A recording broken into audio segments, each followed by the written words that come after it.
Alléluia, alléluia. Oui, bénis le Seigneur pour cela. Oui, Seigneur, nous te bénissons. Père, nous te rendons grâce. Nous célébrons ta majesté. Nous célébrons ta gloire. Nous célébrons ton prestige, ta royauté. Nous reconnaissons que tu es Dieu. Et nous reconnaissons que tu es l'unique et le véritable. Alléluia. Alléluia. Alléluia. Alors je vais t'inviter une fois de plus à rendre grâce à Dieu pour son nom qui va te rendre ministère ce soir. Bien-aimé, il est bon de célébrer ceux qui nous rendent ministère. Il est bien de savoir les accueillir. C'est pourquoi au moyen de la prière ce soir, j'aimerais que tu l'accueilles et que tu pries enfin qu'il soit davantage revêtu pleinement de la grâce de Dieu disponible pour ce soir afin d'être pleinement instruit dans la parole de Dieu. Amen. Alors est-ce que tu peux prier avec moi pour loin de Dieu, le prophète Pascal? Père, là où il est maintenant, nous croyons en ta grâce. Nous croyons que tu l'as établi prophète pour notre instruction, pour notre baptisement, pour notre établissement dans l'héritage que nous donne la parole. Père, béni soit ton Seigneur.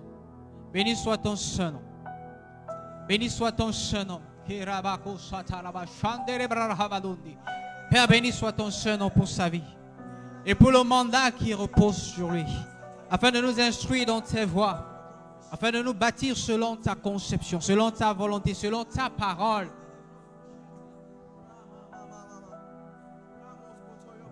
Oui, continue de prier pour lui, afin qu'il soit revêtu pleinement de tout ce dont tu as besoin, car sa plénitude également t'est réservée. Alléluia.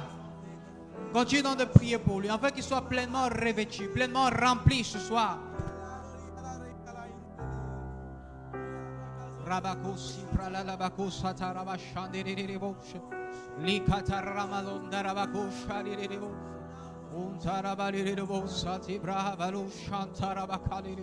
L'imprada sopra la casibra la bashandere. Oh la bash.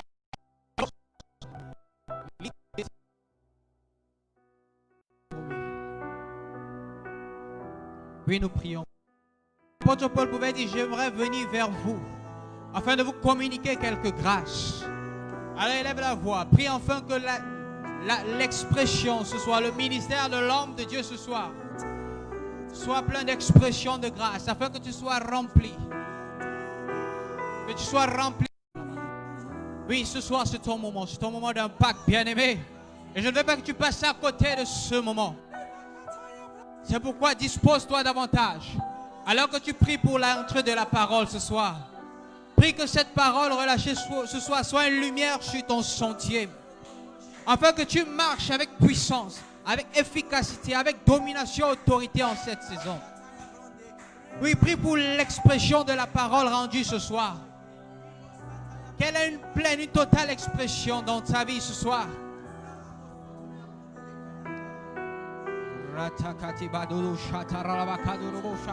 L'imprado sakata la bachere de bosha.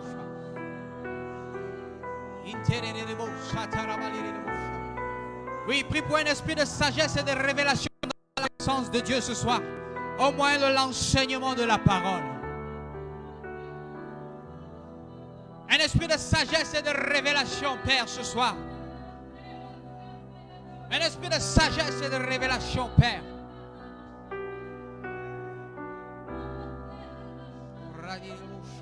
Oui, Père, un esprit de sagesse et de révélation dans ta connaissance soit manifeste ce soir.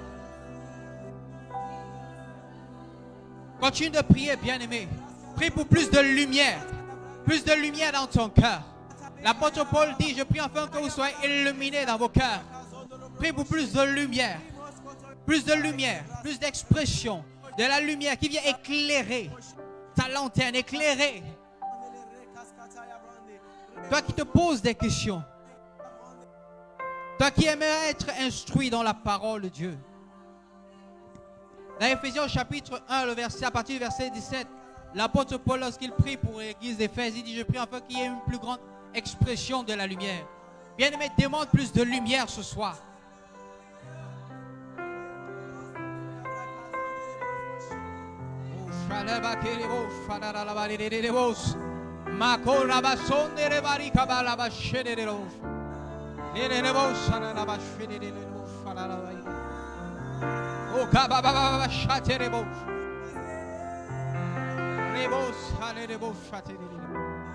Oui, plus de lumière, Père. Plus de lumière. Plus de lumière, plus de lumière. Plus de lumière ce soir, plus de lumière. Plus de lumière, plus de lumière, plus de lumière, plus de lumière. Eh, kabababa. Lero, sharara, shere.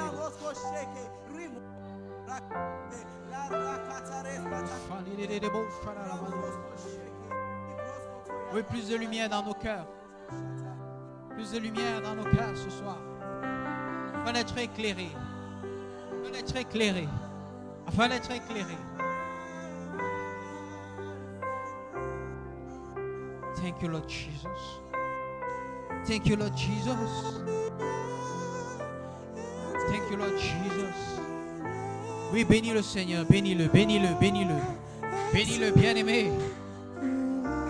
Bénis-le, bénis-le, bénis-le, bénis-le, bénis-le, bénis-le. Juste au son de la mélodie, commence à bénir le Seigneur. Commence à contempler ton roi.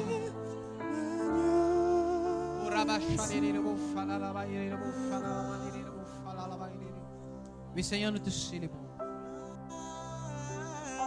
Oui, Seigneur, nous te bénissons. Nous proclamons que tu es Dieu.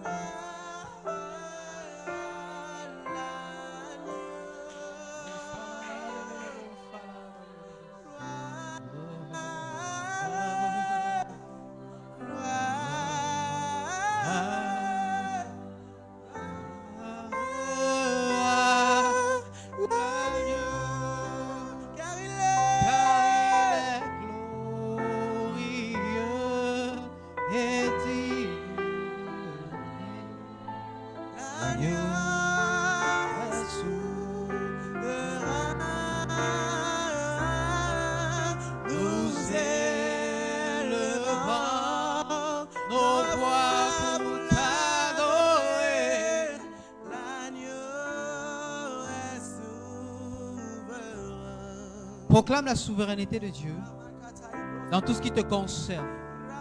Déclare que seule la parole de Dieu a autorité en toi, a autorité dans ton corps, a autorité dans ton âme, a autorité dans ta vie. Proclame la souveraineté de la parole de Dieu dans tout ce qui te concerne. Déclare que seule la parole de Dieu a autorité. Oui, Seigneur, ta parole a autorité dans mon corps. C'est l'autorité de ta parole qui prévaut dans mes pensées. C'est l'autorité de ta parole qui prévaut dans mon quotidien. Seul ce que tu dis s'accomplit dans ma vie. Seul ce que tu dis s'accomplit dans mon quotidien.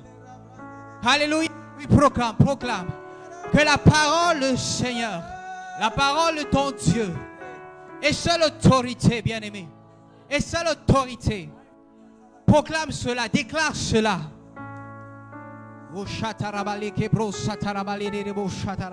Les bras lamako satarabashande les bros. Les bras loko santarabashede les bosha. Lampralicado samprala cabrashede. Les bros sataramacabralos. Limpraleke chatarabashede. Oui, Seigneur, seule ta parole est d'autorité. Et à autorité. Et à autorité, et à autorité en moi. Seule ta parole est autorité, Seigneur. Dans tout ce que j'entreprends, dans tout ce que je fais.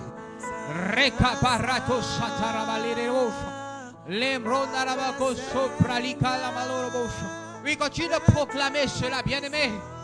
Continue de proclamer cela. Et de voir l'expression de la parole. Peu importe les temps, peu importe les circonstances autour de toi. Déclare que la parole du Seigneur, la parole vivante et efficace de Dieu est seule autorité.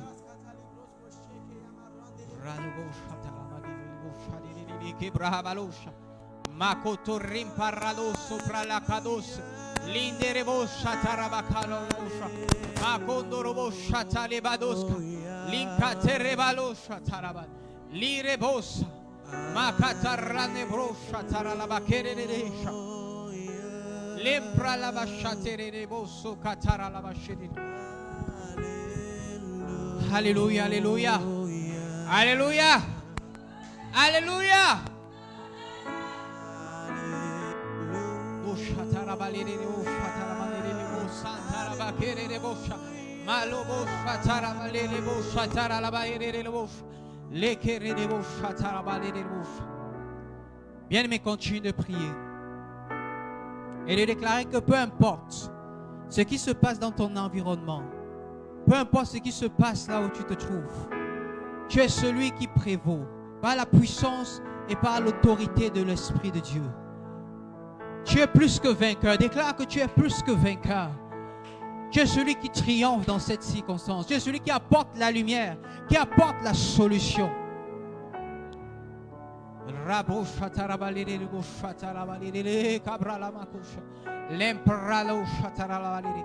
Oui, déclare cela, bien-aimé, déclare cela. Que tu es celui qui porte la lumière, qui porte la solution, qui porte et qui communique la vie.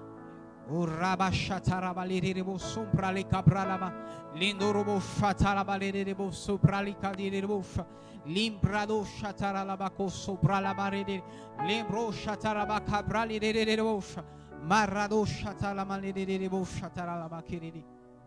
Oui, Seigneur, je suis porteur de la lumière et j'amène l'expression de ta gloire partout où je suis, partout où je vais, par la vertu de ton esprit, par ta puissance, par ton autorité.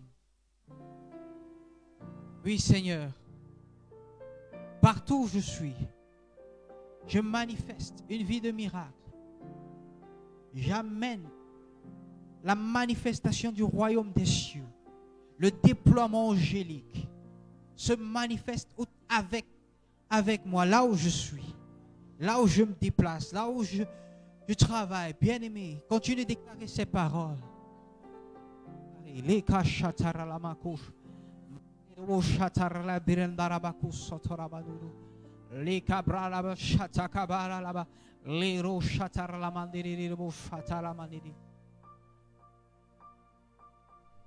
Yes, Lord, we praise you. Alors bénis le Seigneur, bénis le Seigneur. Élève ta voix juste en adoration. Tu n'as pas besoin d'un chant particulier, mais élève juste sous l'inspiration de la grâce. Commence à bénir, à célébrer le Seigneur. Par tes propres paroles, déclarant ton amour, déclarant ton affection, ton attention.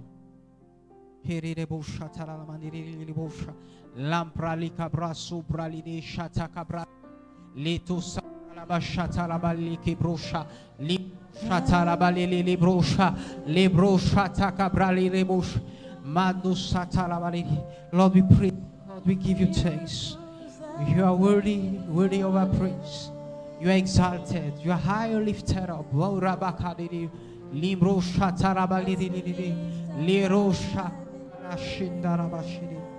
Oui, Seigneur, béni. Je te loue de ce que tu es Dieu. Je te loue de ce que tu es roi. Je te loue de ce que tu es Seigneur. Je te loue de ce que tu es tout puissant.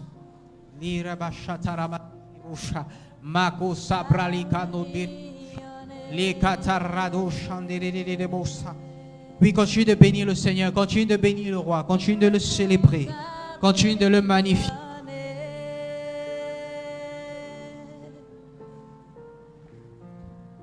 Oui, continue, bien-aimé, continue. La brachatara.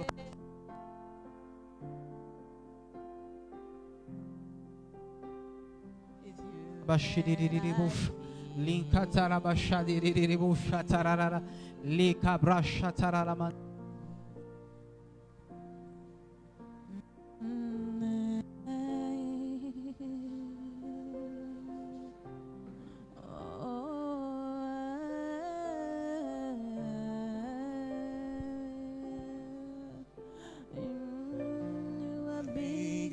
Bigger than the biggest. You are stronger than the strongest. You are higher than the highest.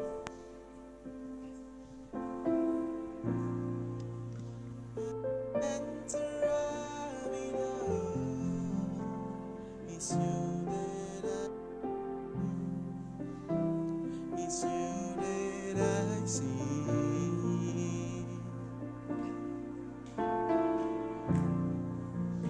At the center of it all, it's you that I see.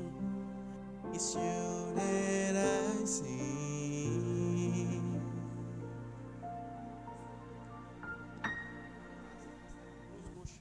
Abo soko chaya baba. Hey bro soko talabra shekete. Continue d'apprécier le Seigneur. Continue de l'apprécier. Continue de rendre grâce à Dieu. Hey bro soko lobro chata laba. Hey bro soko talabra shekete.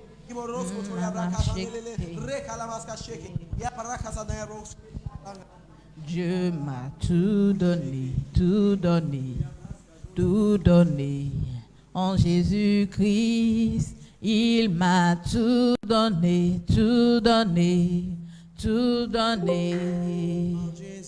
Oh oui, Dieu m'a tout donné, tout donné, tout donné. En Jésus-Christ, il m'a tout donné, tout donné, tout donné. En Jésus-Christ. Je suis fort, audacieux, parfaite et victorieuse. Et victorieux. Je suis fort, audacieux, Parfait et victorieux. victorieux.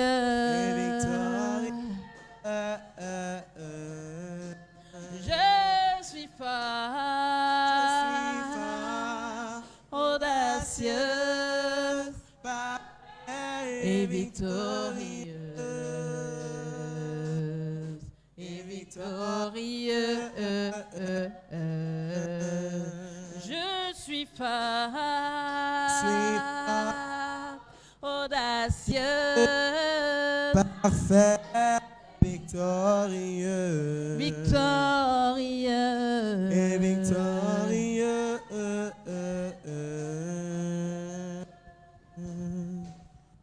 Je suis fort, audacieux, parfaite et victorieuse. Et victorieux. Je suis Fort, audacieux, parfait et victorieux.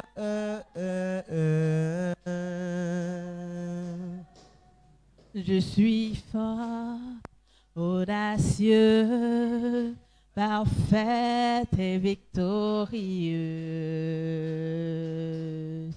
Et victorieux.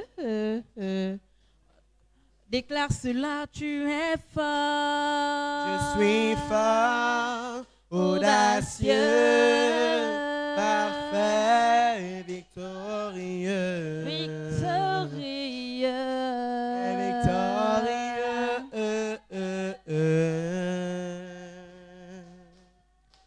Continue de proclamer comment tu te vois en Dieu, comment tu es en Dieu. En Christ, comment tu te vois, comment tu es.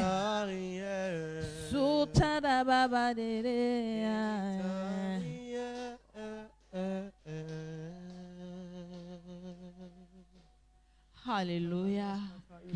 Seigneur, tu es grand. C'est pourquoi en toi je me vois grande. Je me vois glorieuse. Je suis sainte en toi. Je suis capable de toutes choses.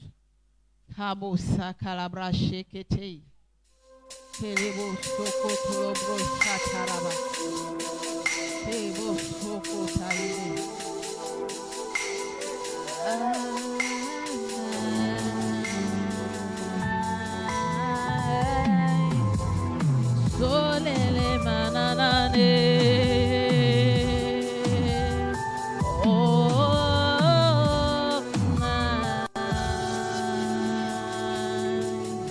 Je le veille jusqu'à soleil jusqu'à son coucher. Ta fidélité demeure, tes bontés se renouvellent. Du lever du soleil jusqu'à son coucher, ta fidélité demeure, tes bontés se renouvellent. Du lever du soleil jusqu'à son coucher, ta fidélité demeure, bonté se renouvelle. du lever du soleil jusqu'à son coucher, ta fidélité demeure, ta bonté se renouvelle.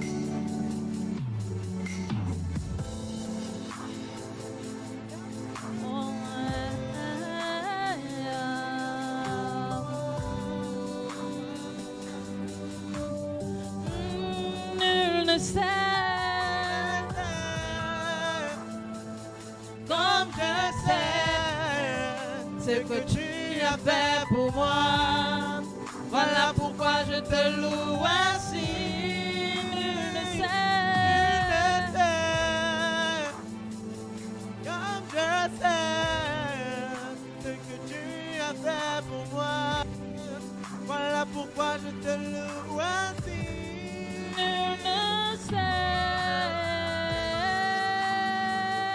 Comme je sais oh. ce que tu as fait pour moi. Voilà pourquoi je te loue ainsi.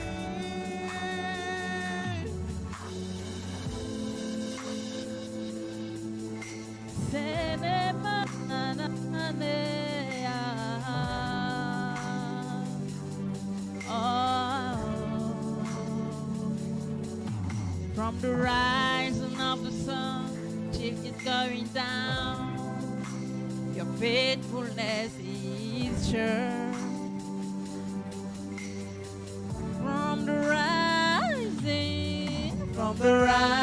of the sun till it's going down, your faithfulness is sure. Your mercy is ever new. from the rising Of the sun till it's going down, your faithfulness is sure. Your mercy is ever new. From the rising of the sun till it's going down, your faithfulness is sure. Your mercy is ever new. No one knows like I know what you've done for me. That's why I praise you the way I do. No one knows Like I know what you've what done. you done for me. That's why I praise That's why I praise you the you. way I do. No one Like I know what you've done for me. That's why I praise you the way I do.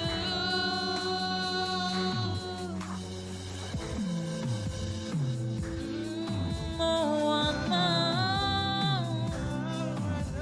No one knows. Nobody knows. Like I No know one what knows. you done for me. That's why I praise you the way I do. No one knows. Like I know what you've done for me. That's why I praise you the way I do. Nul ne sait comme je sais ce que tu as fait. Voilà pourquoi je te loue ainsi. Nul ne sait Comme je sais ce que tu fait pour moi. Voilà pourquoi je te loue ainsi.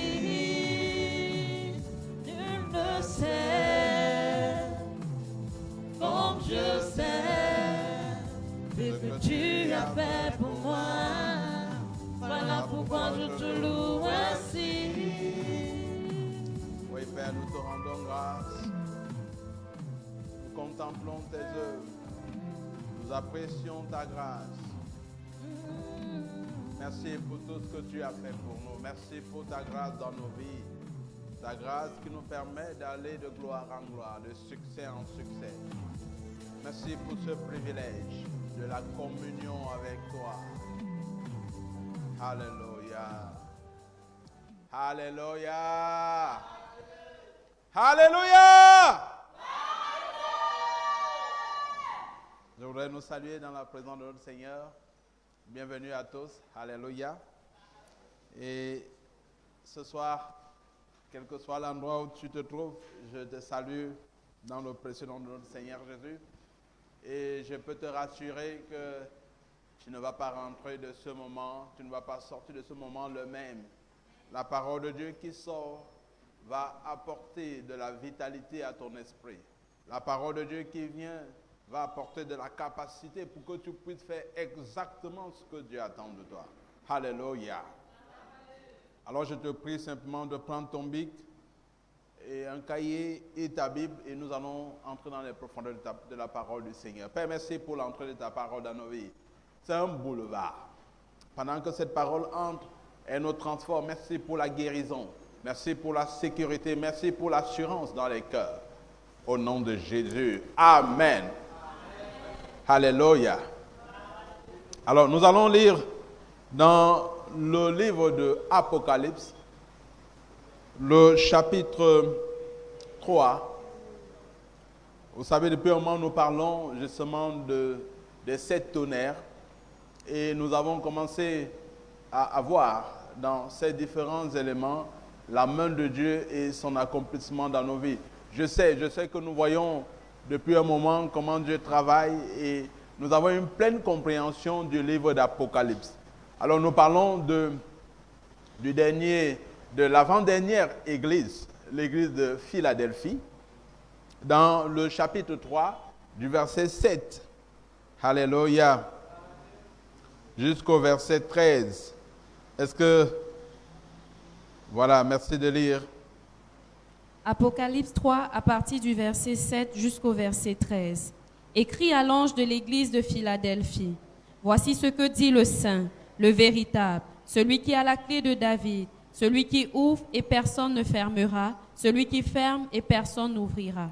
Je connais tes œuvres. Voici, parce que tu as peu de puissance et que tu as gardé ma parole et que tu n'as pas renié mon nom, j'ai mis devant toi une porte ouverte que personne ne peut fermer.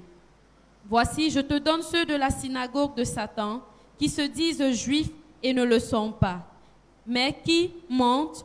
Voici, je les ferai venir se prosterner à tes pieds et connaître que je t'ai aimé. Parce que tu as gardé la parole de la persévérance en moi, je te garderai aussi à l'heure de la tentation qui va venir sur le monde entier pour éprouver les habitants de la terre. Je viens bientôt, retiens ce que tu as afin que personne ne prenne ta couronne. Celui qui vaincra, je ferai de lui une colonne dans le temple de mon Dieu et il n'en sortira plus. J'écrirai sur lui le nom de mon Dieu et le nom de la ville de mon Dieu, de la nouvelle Jérusalem qui descend du ciel d'auprès de mon Dieu et mon nom nouveau. Que celui qui a des oreilles entende ce que l'Esprit dit aux églises. Amen. Alléluia. Alors nous allons entrer dans les profondeurs en voyant l'épître du Seigneur Jésus lui-même. Vous savez, c'est l'une des épîtres qu'il a écrites. Il en a écrit 7 aux 7 églises. Alléluia. Et ceci, c'est la 6e, écrite à l'ange de l'église de Philadelphie. Le Seigneur recommande à l'apôtre Jean d'écrire à l'ange parce qu'il y a un message qu'il doit lui faire passer. Alors, nous allons nous attarder ce soir sur le verset 7 particulièrement. Écrit à l'ange de l'église de Philadelphie, voici ce que dit le Saint, le véritable, celui qui a la clé de David, Celui qui ouvre et personne ne fermera, celui qui ferme et personne n'ouvrira. Verset 8. Je connais tes œuvres, voici parce que tu as peu de puissance et que tu as gardé ma parole et que tu n'as pas renié mon nom, j'ai mis devant toi une porte ouverte que personne ne peut fermer. Nous allons nous attarder ce soir pour comprendre de quelle porte le Seigneur Jésus parle. Alléluia. De quelle porte est-ce qu'il parle? Et pourquoi est-ce que c'est à l'église de Philadelphie qu'il dit qu'il a ouvert une porte et que personne, il a mis devant elle une porte et que personne ne peut fermer? Je nous ai dit, généralement, quand le Seigneur parle, il y a déjà un préalable. Il y a quelque chose, quand il donne, surtout dans l'Apocalypse, ça veut dire qu'il a commencé quelque part et il voudrait que nous puissions comprendre dans ce début. Alléluia.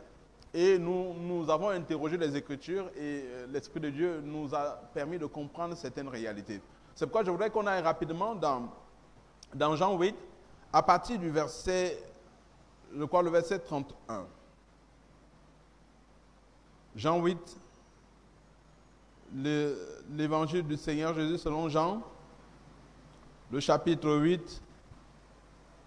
Jean 8, verset 31. Et il dit Tu peux aux commencer Juifs, au verset 29, oui. Jean 8, à partir du verset 29. Oui. Celui qui m'a envoyé est avec moi. Il ne m'a pas laissé seul, parce que je fais toujours ce qui lui est agréable. Comme Jésus parlait ainsi, plusieurs crurent en lui. Et il me dit que plusieurs crurent en lui. Alléluia. Et le verset 31, il dit oui. Et il dit aux Juifs qui avaient cru en lui. Il a dit aux Juifs qui avaient cru en lui, ils ont cru en lui, et puis il leur a dit quand même des paroles. Et le récit que nous allons avoir justement, on doit avoir à l'esprit que c'est Jésus qui parlait aux personnes qui avaient cru en lui. Cela veut dire que également à des personnes qui sont dans la maison de Dieu, Jésus peut encore leur parler, et c'est donc un coup sûr que Jésus peut dire à l'église de Philadelphie, j'ai mis devant toi une porte ouverte que personne ne peut fermer. Alléluia. Lorsque nous entrons dans la maison du Seigneur, cela ne veut pas automatiquement dire que toutes les portes nous sont ouvertes. Il y a des choses que nous devons comprendre pour prendre possession des portes qui sont devant nous. Alléluia. Lisons dans la suite, au verset 31. Verset 31. Et il dit aux Juifs qui avaient cru en lui, si vous demeurez dans ma parole, vous êtes vraiment mes disciples. Pourquoi? Parce que si vous ne demeurez pas, vous avez cru à moi, mais vous pouvez ne pas être mes disciples. Et il continue donc. Vous connaîtrez la vérité, et la vérité vous affranchira. Il ne dit pas aux personnes qui n'avaient pas cru en lui. Il dit à ceux qui avaient cru en lui que vous connaîtrez la vérité, et la vérité vous affranchira. Alléluia. Parce que justement, le fait de croire en Jésus ne veut pas dire que nous pouvons être dans la vérité. Nous pouvons juste croire en Jésus et continuer à croire à des histoires, à des contes de fées. C'est pourquoi il dit, vous connaîtrez la vérité. Vous connaîtrez la vérité pas dans le sens de la lettre, mais vous connaîtrez la vérité dans le sens de la relation. Alléluia. Oui, continuons. Et il lui répondit, nous sommes la postérité d'Abraham, et nous ne fûmes jamais esclaves de personne. Comment dis-tu, vous deviendrez libres? Ils n'avaient rien compris. Jésus leur parlait d'un autre type de liberté, mais ils disent au Seigneur Jésus, non, nous on n'a jamais été esclaves. Alléluia. Ensuite, le verset 34. En vérité, je vous le dis, leur répliqua Jésus, quiconque se livre au péché est esclave du péché. Oui, continue. Or, l'esclave ne demeure pas toujours dans la maison, le Fils y demeure toujours. Si donc le Fils vous affranchit, vous serez réellement libre. Je sais que vous êtes la postérité d'Abraham, mais vous cherchez à me faire mourir, parce que ma parole ne pénètre pas en vous. Vous avez cru en moi, je sais que vous êtes la postérité d'Abraham. Vous allez voir par la suite ce que le Seigneur va leur dire, que votre père n'est pas Abraham. Vous êtes la postérité d'Abraham, mais votre père n'est pas Abraham. Alléluia. Il dit, vous cherchez à me faire mourir. Oui, continue. Je dis ce que j'ai vu chez mon père, et vous faites ce que vous avez entendu de la part de votre père. Il lui répondit, notre père, c'est Abraham. Jésus leur dit, si vous étiez enfants d'Abraham, vous feriez les œuvres d'Abraham. Mais maintenant, Alléluia. Oui. vous cherchez à me faire mourir. Moi qui vous ai dit la vérité, que j'ai entendue de Dieu. Cela, Abraham ne l'a point fait. Vous faites les œuvres de votre père. Ils lui dirent, nous ne sommes pas des enfants illégitimes. Nous avons un seul père, Dieu. Jésus leur dit, si Dieu était votre père, vous m'aimeriez, car c'est de Dieu que je suis sorti et que je viens. Je ne suis pas venu de moi-même, mais c'est lui qui m'a envoyé. Pourquoi ne comprenez-vous pas mon langage? Parce que vous ne pouvez pas écouter ma parole. Parce que vous ne pouvez pas écouter ma parole. Oui. Vous avez pour père le diable, et vous voulez accomplir les désirs de votre père. Il a été meurtrier dès le commencement. Il ne se tient pas dans la vérité, parce qu'il n'y a pas de vérité en lui. Alléluia. Lorsqu'il profère le mensonge, il parle de son propre fond. Oui. Car il est menteur et le père du mensonge. Amen. Laissons au verset, arrêtons-nous au verset 44 et terminons avec le verset 45. Et moi, parce que je dis la vérité, vous ne me croyez pas. Alléluia. Amen. Jésus, dans cette portion de la parole, donne une description du diable. C'est l'un des endroits, et avec Jean 10, où il décrit le caractère du diable. Il dit premièrement, le diable est meurtrier dès le commencement. Ensuite, le diable est menteur. Alléluia. Vous voyez, si je dois peindre un peu le contexte, il y a des personnes parmi les Juifs qui ont cru au Seigneur Jésus. Et Jésus leur a donné des paroles. Nous employons souvent ces paroles pour essayer d'encourager ceux qui ne connaissent pas le Seigneur. Mais vous voyez que Jésus parlait ici à des personnes qui avaient cru en lui. Il disait, vous connaîtrez la vérité et la vérité vous rendra libre. Nous pouvons croire au Seigneur, mais ne pas connaître la vérité. Pourquoi? Parce que nous nous sommes arrêtés en chemin. Alléluia. Et c'est donc, je vais dire un peu comme la suite dans la révélation de Jésus à Jean sur l'église de Philadelphie. Dans le chapitre 3 de Apocalypse, à partir du verset 7 que nous avons lu, Jean présente, voilà, le Seigneur Jésus se présente à Jean par rapport à l'église de Philadelphie comme le saint et le véritable, en opposition au diable, qui est meurtrier et menteur. Alléluia. Ça veut donc dire que toute la suite de ce que Jésus va dire, notamment au verset 8, quand il dit « J'ai mis devant toi une porte ouverte que personne ne peut fermer », il y a donc à revenir pour comprendre de quelle porte il s'agit. Rappelez-vous, à plusieurs reprises, je nous ai parlé de la dualité dans laquelle nous vivons, les hommes vivent dans ce monde. Si nous repartons donc à l'origine, allons dans Genèse 3. Genèse, le chapitre 3. À partir du verset 19. Genèse chapitre 3 à partir du verset 19. C'est à la sueur de ton visage que tu mangeras du pain, jusqu'à ce que tu retournes dans la terre, d'où tu as été pris. Car tu es poussière et tu retourneras dans la poussière. Alléluia. Oui, continue. Adam donna à sa femme le nom d'Ève, car elle a été la mère de tous les vivants. L'Éternel Dieu fit à Adam et à sa femme des habits de peau, et il les en revêtit. L'Éternel Dieu dit, voici, l'homme est devenu comme l'un de nous, pour la connaissance du bien et du mal. Empêchons-le maintenant d'avancer sa main et de prendre de l'arbre de vie, d'en manger et de vivre éternellement. Et l'Éternel Dieu le chassa du jardin d'Éden pour qu'il cultive la terre d'où il avait été pris. C'est ainsi qu'il chassa Adam et il mit à l'orient du jardin d'Éden des chérubins qui agitent une épée flamboyante pour garder le chemin de l'arbre de vie. Alléluia. Je restitue encore notre contexte dans Genèse. Dieu donne une parole à Adam. Il lui dit, voilà, ne mange pas de l'arbre de la connaissance du bien et du mal.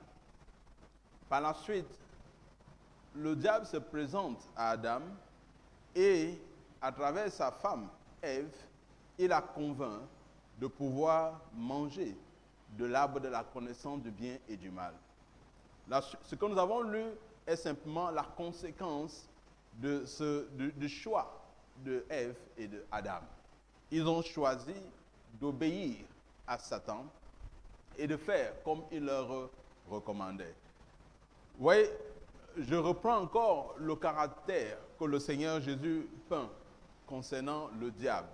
Il lui dit, le diable est meurtrier et menteur. Le diable est meurtrier dès le commencement et il est menteur. Voilà les deux éléments que nous pouvons retrouver également dans ce Genèse 3. Quand le diable se présente à Adam et à Ève, il leur présente une réalité dans laquelle Dieu ne se trouve pas. Je voudrais vous rappeler que lorsqu'on parle de meurtrier et de menteur, on ne parle pas de meurtrier dans le sens que nous connaissons aujourd'hui. Le sens de meurtrier, quelqu'un qui a tué. Parce que quand vous voyez, le diable n'a pas tué Adam dans le sens de la mort physique.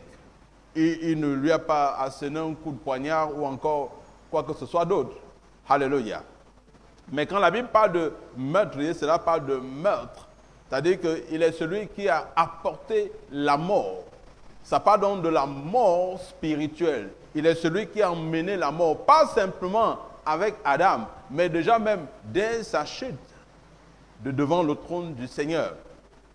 Alléluia. Quand il choisit de vivre dans une réalité autre que la réalité divine. Vous savez, quand le diable est déchu, ce n'est pas parce qu'il n'est pas ange, mais c'est qu'il décide de vivre dans une réalité dans laquelle Dieu ne vit pas. Alléluia. Il décide de vivre dans une réalité qui est une réalité physique, matérielle, et qui s'oriente dans les choses éphémères. Et quand il descend et qu'il vient proposer à Adam et à Ève, il leur propose ce qu'il a déjà dès le commencement. Alléluia. C'est pourquoi, vous voyez, le Seigneur dit, il est meurtrier et il est le père du mensonge. Pourquoi? Parce qu'en fait, quand il s'adresse aux anges pour les séduire afin de causer, n'est-ce pas, la première rébellion dans l'univers, il leur propose une réalité qui n'est pas une réalité dans laquelle Dieu se meut. Alléluia. Et c'est la même chose donc, quand il vient auprès d'Adam et de Ève, il leur propose une réalité qui n'est pas la réalité divine. C'est pourquoi le terme menteur, ce n'est pas comme quelqu'un qui ne dit pas la vérité. Alléluia.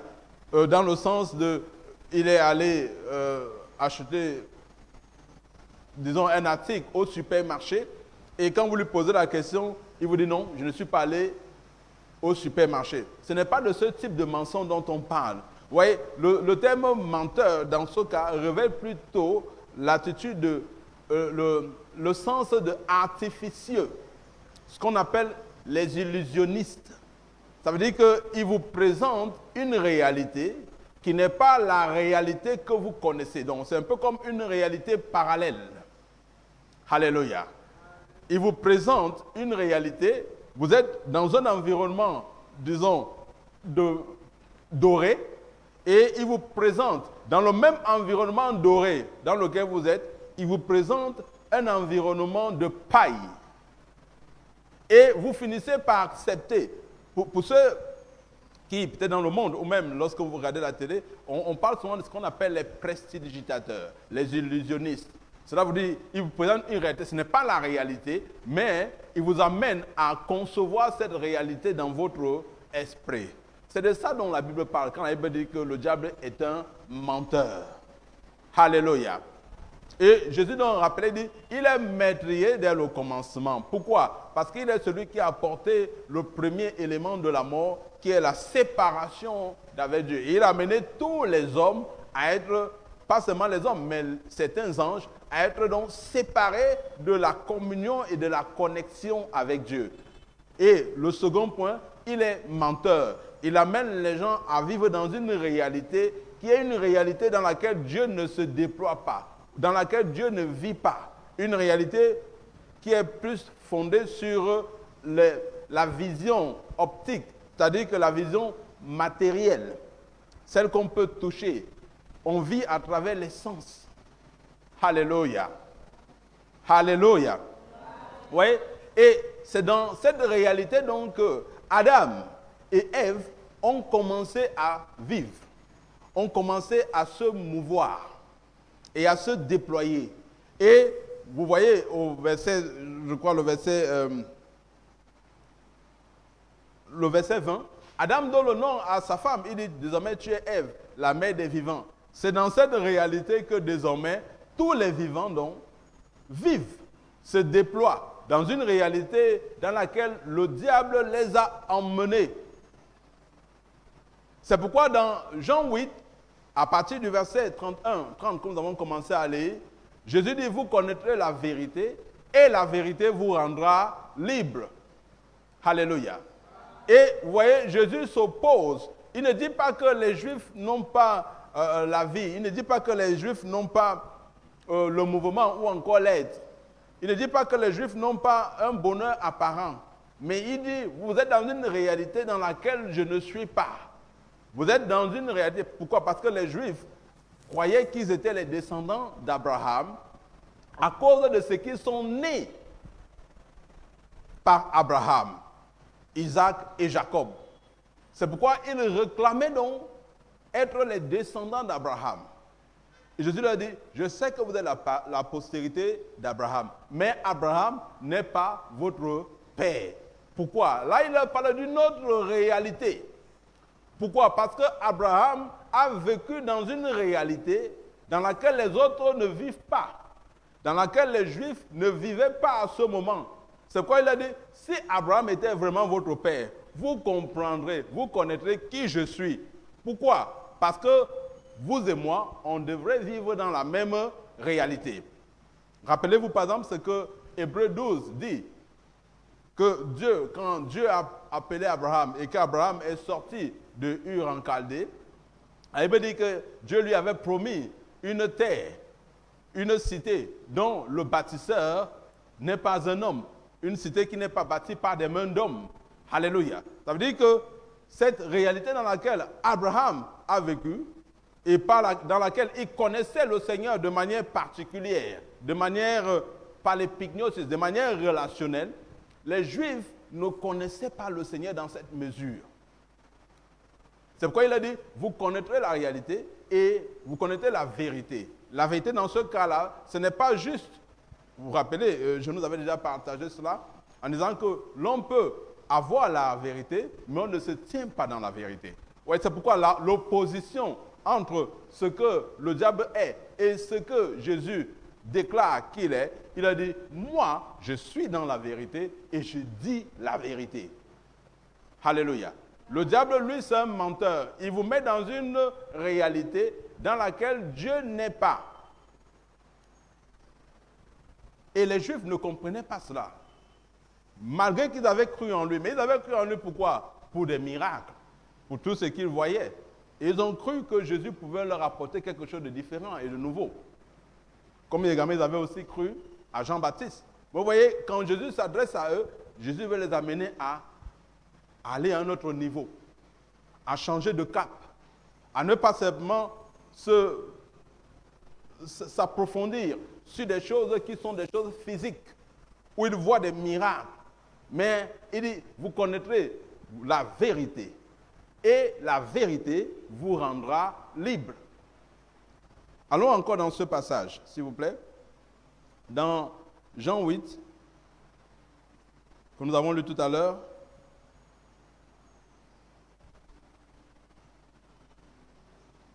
Alléluia.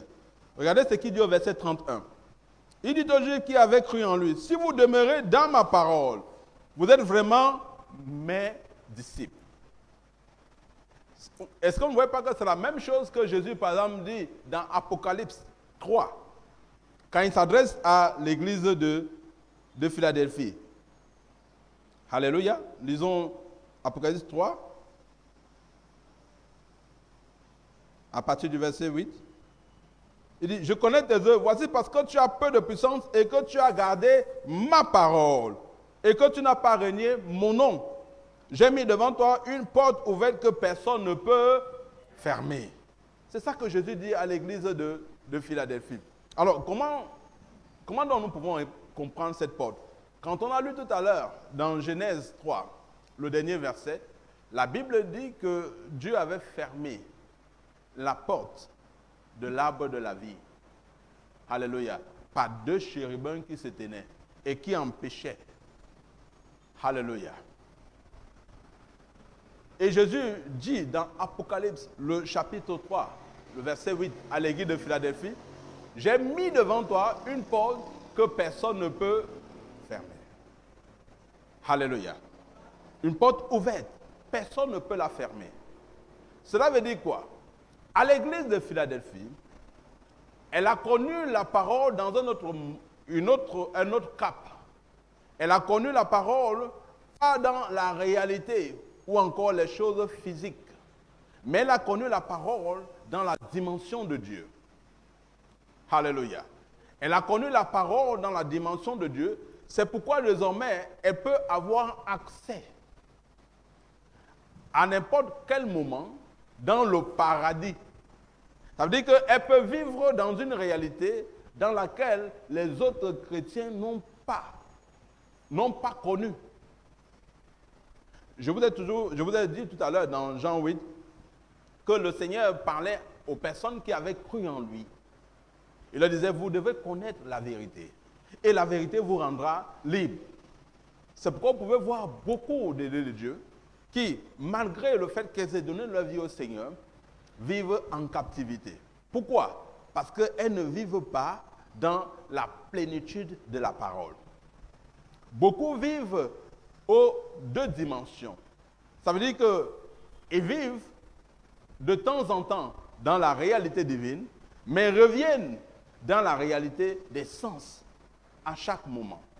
Or, lorsque nous arrivons à l'église de Philadelphie, et c'est pourquoi vous voyez, le Seigneur Jésus ne lui fait aucun reproche. Vous verrez qu'à toutes les églises qui s'attachent à la parole, le Seigneur ne leur fait pas de reproche. Que ce soit à l'église de Smyrne ou encore à l'église de Philadelphie, le Seigneur ne leur fait pas de reproche. Pourquoi? Parce que la parole permet non seulement de voir où nous sommes, mais de nous voir comme Dieu nous voit. Elle est davantage un miroir, mais également un juge pour nous-mêmes. Et nous savons exactement où nous posons les pas. Alléluia. Et dans 2 Corinthiens 10, l'apôtre Paul pose encore cette précision sur les deux mondes dans lesquels nous vivons, dans lesquels le monde est appelé à vivre. Vous savez, Jésus est venu donner sa vie. Jésus est venu, c'est ça que Jean dit, Jean-Baptiste, lorsqu'il voit l'agneau de Dieu passer dans Jean 1, le verset 29, il dit, voilà l'agneau de Dieu qui ôte le péché du monde. Cela veut dire qu'en réalité, le monde n'est pas tenu par le péché. Le monde devant Dieu n'est pas tenu par le péché. Mais à cause de ce que les hommes et les femmes ne connaissent pas la vérité, alors elles vivent encore dans le mensonge que le diable leur a proposé. C'est pourquoi vous voyez, quand un homme, une femme qui connaît le Seigneur, qui a donné sa vie au Seigneur, mais qui n'a pas été affranchie du mensonge, elle vit dans le même environnement et dans la même réalité que ceux qui ne connaissent pas le Seigneur. Alléluia. C'est pourquoi le Seigneur, à travers le psalmiste, dans le psaume 82, le verset 6, pouvait s'exclamer en disant, j'avais dit, vous êtes des dieux, mais cependant, vous mourrez comme les fils des hommes. Il dit, vous mourrez comme de simples hommes. Et rappelez-vous, à l'introduction, il nous avait dit, quand Jésus parlait, rappelant ceux qui lui avaient présenté le cas de ces Galiléens dont Pilate avait mélangé le sang avec celui de leur sacrifice, il leur avait dit quoi? Si vous ne vous repentez, vous périrez tous et également. Le fait d'avoir donné notre vie au Seigneur Jésus est une bonne chose. Alléluia. Mais ce n'est que le début d'une grande aventure et d'un long voyage. Un long voyage dans lequel chaque jour nous devons être transformés par la parole que nous voyons et que nous écoutons. Alléluia. Et c'est pendant que nous sommes transformés par cette parole que nous entendons, que nous voyons et que nous recevons. C'est pendant que nous sommes transformés par cette parole que nous sommes affranchis de l'emprisonnement dans lequel le diable voulait jeter l'humanité et dans lequel même il a jeté beaucoup de nés de Dieu. Alléluia. Donc, quand Jésus dit, j'ai mis devant toi une porte ouverte que personne ne peut fermer, cela parle de l'accès à la permanence du bonheur et de la joie. Jésus dit, j'ai mis devant toi. Et je vous ai pris la même image dans Genèse 3.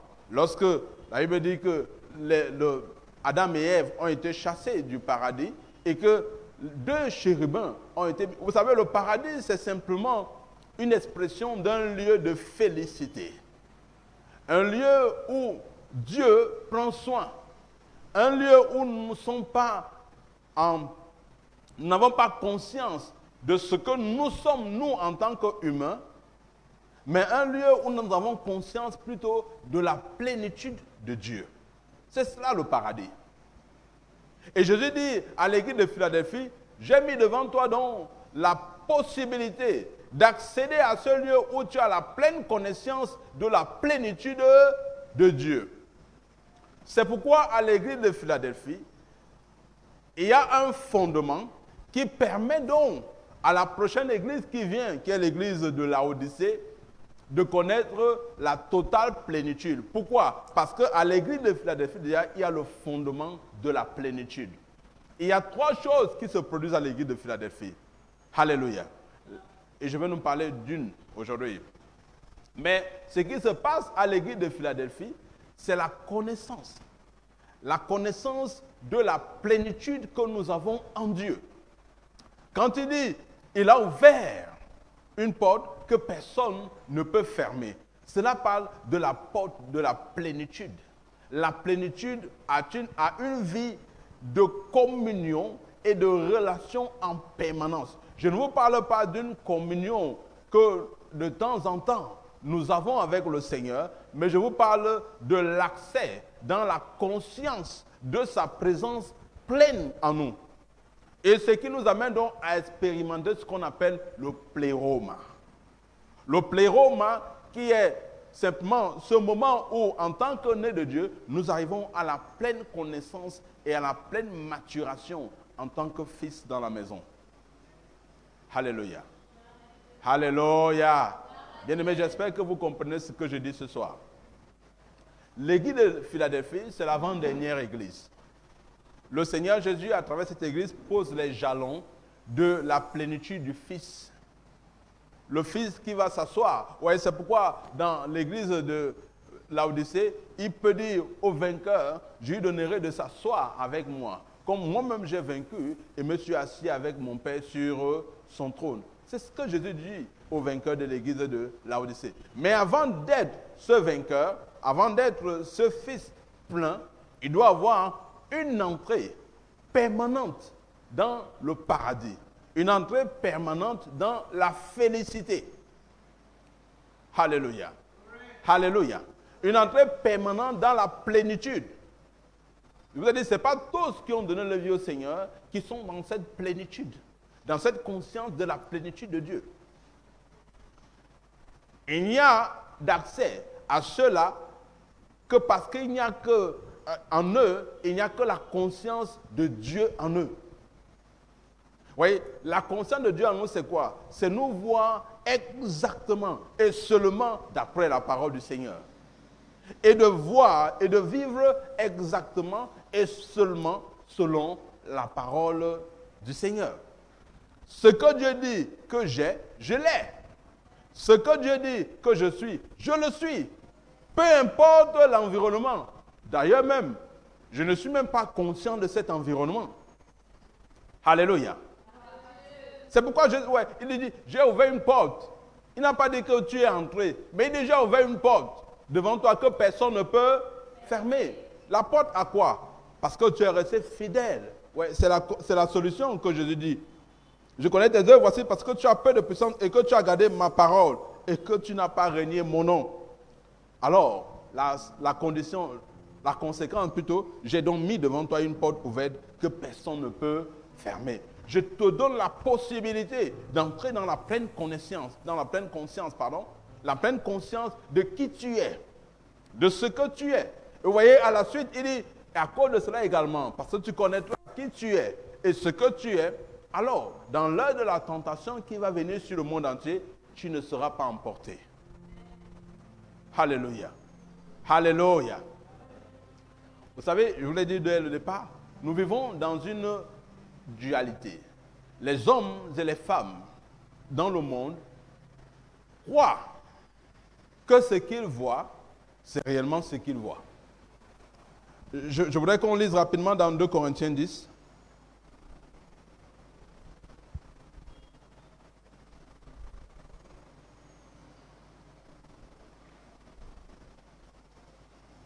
Alléluia. Ouais, c'était l'un des messages et l'un des cris de l'apôtre Paul. Et il voulait que l'Église arrive à cette compréhension. Le verset 3. 2 Corinthiens chapitre 10, verset 3. Si nous marchons dans la chair, ne combattons pas selon la chair. Il dit, si nous marchons, oui, c'est vrai, nous marchons dans la chair. Alléluia. On nous voit de manière physique. Mais il dit, notre compréhension doit être différente. Parce qu'en fait, nous marchons dans la chair, oui, mais nous ne sommes pas dans la chair. Ça veut dire que notre avoir, nos capacités, notre énergie n'est pas dans la chair. Alléluia. Cela veut dire que chaque fois que nous puiserons dans les ressources naturelles, dans les ressources de notre personne, en tant que chair, nous ne ferons jamais ce que l'Esprit veut que nous fassions. Alléluia. Nous ne ferons jamais ce que l'Esprit veut que nous fassions. Il dit, nous vivons par la chair, nous marchons par la chair, mais nous ne vivons pas par la chair. Nous ne combattons pas par la chair. Alléluia. Nous ne nous déployons pas par la chair. Ce n'est pas à travers nos sens, ce n'est pas à travers nos sensations, ce n'est pas parce que je vois ou ce que j'entends ou ce que je lis de manière humaine. Non, ce n'est pas par rapport à cela que je marche. Mais je marche dans la conscience de la plénitude de Dieu. Et c'est ça l'église de Philadelphie.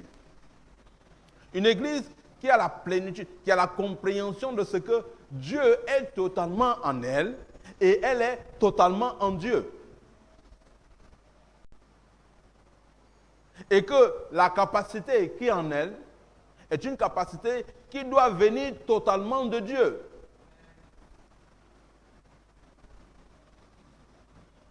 Alléluia. Ouais, c'est pourquoi, même quand nous l'avons médité aujourd'hui, même quand nous prions, ne demandons pas à Dieu de nous remplir. Pourquoi? Nous sommes déjà pleins en lui. Nous devons simplement être conscients de ce que nous sommes pleins en lui. Et c'est à ce niveau que l'église de Philadelphie arrive et elle comprend. Et parce qu'elle comprend, quel que soit le type de tentation qu'elle voit devant elle, quel que soit le type, l'heure, la profondeur de la tentation devant elle, elle est vainqueur. Alléluia. Alléluia. Nous ne marchons pas par la chair. Nous marchons dans la chair. Mais ce n'est pas avec les informations de la chair. Dans notre quotidien, comment est-ce que nous nous déployons? Comment est-ce que nous marchons? Est-ce que c'est à partir des informations que nous avons dans notre peau? Ou alors ce que nous avons entendu dire dans notre voisinage?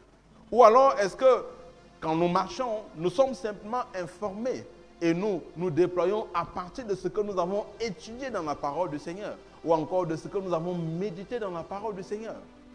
Si nous le faisons, alors il y a une porte ouverte devant nous et que personne ne peut fermer. Ouais, c'est cette assurance que le Seigneur donne à l'église de Philadelphie. Parce que tu as gardé ma parole. Il y a une porte devant toi. Personne ne peut fermer cette porte. Pourquoi? Parce que la réalité de l'ennemi, c'est le mensonge. Contrairement à la vérité, c'est le mensonge. Pas pour dire que ce que l'ennemi propose n'est pas visible. Alléluia. Mais nous ne marchons pas par ce qui est visible. Mais nous marchons par les informations, à partir des informations que nous avons dans la parole. Qu'est-ce que la parole dit? Et c'est ainsi que nous sommes fortifiés. Pourquoi? Parce que nous pouvons voir le contraire dans le monde. Et il est même normal que nous voyions le contraire dans le monde. Pourquoi? Parce que c'est deux réalités différentes. La réalité divine dans laquelle Dieu et Papa Abraham se déploient et la réalité de l'ennemi dans laquelle Satan continue de mentir et de tromper les uns les autres. Vous avez dit que le mensonge de l'ennemi n'est pas juste une parole ou encore une action, mais c'est en fait une réalité dans laquelle le monde vit. Et le monde a été construit dans cette réalité. Les informations que nous avons à la télévision, ce que nous enseigne, on nous enseigne même à l'école, le monde, le business. Alléluia. Alléluia. Vous voyez, c'est pourquoi nous vivons dans une autre réalité. Et dans cette autre réalité, il y a des principes qui maintenant semblent faux pour la réalité opposée. C'est pourquoi, vous voyez, l'apôtre Paul dit encore, il dit, Dieu a confondu la sagesse des sages de ce monde. Parce que ce que nous faisons, nous voyons dans notre réalité. Mais le monde ne voit pas dans sa réalité. Oui, c'est pourquoi pendant que Abraham marchait et qu'il disait qu'il aurait un enfant, certainement on se moquait de lui. Pourquoi? C'était un vieillard de 70 ans. Après même il a eu 90 ans. Et puis il a eu 99 ans. On ne voyait pas. Pendant 24 ans, il parlait d'une réalité que le monde ne voyait pas. Et le monde se moquait de lui. Même sa femme, à un moment, n'y croyait même pas. Parce que quand l'ange lui a parlé, elle a ri. Alléluia. Donc le monde est dans une réalité qui à 100% n'est pas la réalité divine. À 100%. C'est-à-dire que les informations que vous recevez dans la réalité humaine sont à 100% contraires à la réalité divine. C'est pourquoi nous ne laissons pas que les choses nous arrivent. Dans la réalité humaine, même si c'est un emploi qui nous arrive, nous ne laissons pas que cela nous arrive, mais c'est nous qui fabriquons notre emploi. Pourquoi? Parce que la réalité qui va vouloir nous faire subir est différente de la réalité divine. Alléluia. Même si ce sont des contrats, cela doit être bâti à partir de la réalité spirituelle, divine, pour être implémenté dans le camp de l'ennemi. J'espère que vous comprenez ce que je dis ce soir. Alléluia. Je vous le répète de manière simple. La réalité, le monde visible que nous avons, à 100%, va vouloir nous amener à l'encontre de la parole du Seigneur. Le monde, l'économie, la santé, les informations que nous recevons, à 100%, généralement, vont nous emmener à l'encontre de ce que la parole de Dieu dit de nous. Les informations naturelles même que nous recevons, notre environnement, notre géographie, alléluia, toutes ces choses, le diable travaille derrière ces choses. Vont toujours vouloir nous amener à nous opposer à ce que la parole de Dieu dit. Pourquoi? Parce que c'est deux réalités. Et Jésus les a clairement opposées dans Jean 8, comme nous avons lu tout à l'heure, à partir du verset 29 jusqu'au verset 44. C'est pourquoi nous ne marchons pas par la chair. Nous ne permettons pas que les choses, même si elles sont naturellement vérifiées, même si elles sont scientifiquement approuvées, ne laissons pas qu'elles s'implantent ou alors soient ajoutées à nos vies. Mais nous partons à partir de la réalité de la parole de Dieu. Cela veut dire que notre vie doit être, comme je l'ai dit, mirée sur la parole du Seigneur. Qu'est-ce que la parole de Dieu dit? C'est pourquoi, vous voyez, nous passons du temps à étudier et à méditer la parole de Dieu pour savoir ce qu'elle dit par rapport à une situation X ou Y. Quand le diable s'est proposé, il a proposé ses services à Adam et Ève de manière visible. C'était appétissant. C'était très beau ce que le diable leur proposait. Le diable a aiguisé leur appétit et leur ego à partir de ce qu'ils voyaient. Alléluia. Et il les a transportés. Oui, la Bible dit également dans Matthieu 3, lorsque Jésus a été tenté, vous vous rappelez, la Bible dit que Satan avait transporté Jésus. Vous demanderez, mais comment Satan peut transporter le Seigneur? Et la Bible dit qu'il l'a placé sur le sommet du temple. Comment Satan? Et après la Bible dit qu'il lui a présenté les royaumes de ce monde. Comment il a fait pour lui présenter tous les royaumes en un temps record? Parce que justement, il a l'art de l'illusion. C'est un prestidigitateur. Donc il pouvait présenter à Adam la même réalité. Mais ce n'était pas la réalité réelle dans laquelle Adam était. Mais il a transporté Adam à travers sa pensée. Et il lui a montré un tas d'éléments. Ouais, c'est pourquoi certains souvent disent que la pomme était quelque chose de physique. Ce n'était pas quelque chose de physique. La Bible dit que Adam n'était même pas conscient qu'il était nu. Ça veut dire qu'il n'était pas dans la réalité des sens. Alléluia. Adam et Ève n'ont pas été tentés dans la réalité des sens. La Bible dit qu'ils ne savaient même pas qu'ils étaient nus. Puisque c'est quand ils pêchent, quand ils désobéissent à Dieu, que Dieu leur fait des vêtements. Ça veut dire qu'ils ne savaient même pas qu'ils étaient nus. C'est quand ils pêchent qu'ils sont conscients qu'ils sont nus. Ils ne savaient pas qu'ils étaient nus.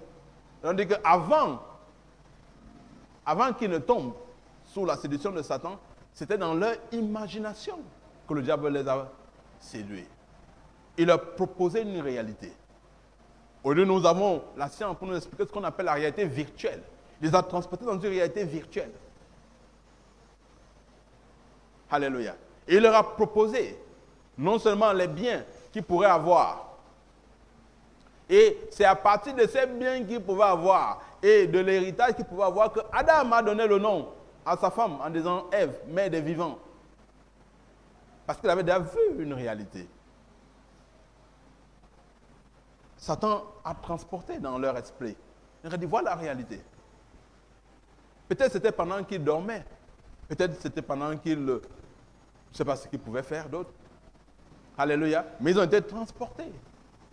Comme Satan avait transporté Jésus. Alléluia. Non, ça met souvent à dessiner comment Satan a transporté Jésus, il l'a mis sur le sommet du temple. C'était dans l'esprit. Sinon, on pouvait voir Jésus sur le temple et les gens devaient dire, mais pourquoi est-ce que tu veux te suicider? C'était dans l'esprit. C'est pourquoi les plus grandes batailles, c'est dans l'esprit. Les batailles se font dans l'esprit. À travers notre imagination. Alléluia. Et Satan a tenté. Les batailles sont spirituelles. Il a tenté Adam et Ève dans cette position. Alléluia. Pourquoi? Parce que justement, s'il n'avait pas vaincu Adam et Ève dans le domaine de l'esprit, ils n'auraient pas été chassés. Alléluia. Dieu ne les aurait pas chassés. Ils ont été transportés, ils ont accepté un genre de vie qui n'était pas le genre de vie de Dieu. Alléluia. La Bible dit que Dieu les a chassés. Ce n'est pas comme si Dieu avait dit, ok, maintenant Adam et Ève sont devenus comme certains d'entre nous. Ce n'était pas dans cette réalité-là. Ouais, souvent on essaie de se faire une idée en disant, non, peut-être c'est quelque chose de physique et Dieu les a... Non. C'était dans l'accès aux choses spirituelles. Cela a été fermé. Pourquoi? Parce qu'ils ne pouvaient même plus avoir accès. Ce n'était pas quelque chose de physique où les chérubins sont venus se placer là. Non. C'est des choses, on le comprend dans l'esprit. Il ne pouvait plus avoir accès parce que ce n'était plus sa place. Il avait accepté une réalité. Et dans Hébreux 4, verset, c'est la Bible, approchons donc du trône de la grâce. Ce n'est pas physiquement qu'on s'approche du trône de la grâce. C'est dans l'esprit. Donc Adam ne pouvait plus s'approcher du trône de la grâce de cette manière. Il ne pouvait plus avoir accès à la félicité. Il ne pouvait plus avoir accès au monde de Dieu. C'est pourquoi l'accès a été fermé. Pas par Dieu, même par Adam lui-même. C'est des choses spirituelles. Alléluia. Alléluia. Alléluia, alléluia. J'espère que tu as compris et que tu continues à comprendre ce soir. C'est pourquoi pendant que nous étudions la parole de Dieu, pendant que nous méditons la parole de Dieu, nous fortifions notre esprit, nous lui donnons de l'énergie pour être vitalisé et aller et demeurer dans la réalité spirituelle divine. Et que par la suite, que nous puissions parler à notre corps à partir de notre esprit. Alléluia. C'est à partir de l'esprit que nous parlons au corps. Quand l'esprit n'est pas vitalisé, le corps a beau ouvrir sa bouche pour parler, rien ne se fera. Parce que la bataille n'a pas été remportée spirituellement d'abord. Nous remportons cette bataille spirituelle en nous nourrissant de la parole du Seigneur, en méditant la parole de Dieu, en étudiant la parole du Seigneur, en la marmonnant, afin qu'elle soit totalement et complètement placée dans notre esprit, totalement et complètement placée dans notre âme. Et à partir de là, nous pouvons donc parler à ce que nous voyons dans le domaine des sens, dans le domaine visible. Et cela aura un changement. Mais nous ne pouvons pas, ne pensons pas que nous pouvons, nous sommes automatiquement vitalisés dans l'esprit. Non, c'est pendant que nous méditons la parole, pendant que nous acceptons la parole, pendant que nous écoutons la parole, notre esprit est vitalisé. Et ainsi, la parole de Dieu est suffisante pour pouvoir parler à notre corps et que notre corps obéisse. C'est que nous avons souvent confessé la parole dans notre environnement physique. Nous n'avons pas vu. Justement, pourquoi? Parce que dans l'esprit, nous n'avons pas fait la provision suffisante. Nous n'avons pas nourri notre esprit de cette parole. Et c'est pourquoi, malgré que nous confessons, nous n'avons pas cette pleine assurance dans notre esprit. Nous n'avons pas cette pleine assurance dans notre âme. Et la réalité physique demeure. Ou elle peut partir, parce que nous avons parlé à haute voix, mais elle revient plus tard. Alléluia. C'est pourquoi il est important pour chacun d'entre nous que la parole de Dieu, son étude et sa méditation soient notre quotidien. Tous les jours, à chaque moment, que nous soyons plongés dans la parole. Pourquoi? Parce que c'est seulement comme ça que nous quittons la réalité des sens dans laquelle le diable a enfoui l'humanité. Dans laquelle le diable a rendu l'humanité esclave. Alléluia. Rappelez-vous du contexte de Jean 8. C'est des personnes qui avaient donné, qui avaient cru en Jésus. Que Jésus leur dit, vous connaîtrez la vérité et elle vous rendra libre. Donc, il ne suffit pas simplement de confesser le Seigneur, mais d'aller dans les profondeurs de la parole, d'être enseigné, de méditer la parole et de nourrir notre esprit chaque jour, afin de ne pas être baladé par le diable. Adam avait reçu. Il avait reçu de Dieu une parole claire. Mais Adam a certainement été paresseux pour rendre cette parole vivante en lui. C'est pourquoi le diable est venu lui donner cette proposition et il a cédé facilement. Mais vous voyez, le contraire avec le Seigneur Jésus. Malgré que le diable l'a transporté, il n'a pas cédé. Pourquoi? Il a dit, l'homme ne vivra pas de pain seulement, mais de toute parole qui sort de la bouche de Dieu. Ça veut dire que pendant ce moment, la parole de Dieu était devenue la nourriture du Seigneur Jésus. Et c'est pourquoi, malgré les balades, malgré les transports, malgré les propositions de l'ennemi, il ne pouvait pas céder. Et la porte est restée ouverte. La porte de la félicité. Jésus n'était pas conscient du mal. Il n'était pas conscient du manque. Il n'était pas conscient de la maladie. Il n'était pas conscient de tout ce que le diable propose. C'est pourquoi il dit, le diable n'a rien à moi. Il dit, le prince de ce monde vient, mais il n'a rien à moi. Pourquoi? Je ne suis pas conscient de ce qu'il peut faire. Je suis plutôt conscient du Père en moi. Et cela ne vient que lorsque la parole de Dieu prend 100% notre esprit. 100%. Que nous n'ayons pas des esprits fatigués parce qu'ils ne sont pas nourris de la parole. Quand le diable viendra, ouais, c'est pourquoi Jésus dit, alors tu seras préservé à l'heure de la tentation. Pourquoi? Il y a une période dans ta vie où la tentation vient. Même pas une période, il y a des périodes où la tentation viendra. Et selon la capacité dans ton esprit, tu pourras résister ou pas. Il y a une porte devant toi, mon bien-aimé. Il y a une porte devant toi, ma soeur. À cause de la parole de Dieu, laisse que cette porte continue à être ouverte et entre dans la félicité. Reconnais la plénitude de Dieu en toi et nourris ta vie, ton esprit chaque jour de la parole du Seigneur. Ton esprit a besoin de manger. Il a besoin d'avoir de la vitalité. Donne-lui cette parole tous les jours. Ne le prive pas. Parce qu'en des temps méchants, en des temps mauvais, il peut être tellement faible. Et tu ne peux pas résister. J'espère que tu m'as écouté ce soir. Élève ta voix, commence à bénir le Seigneur.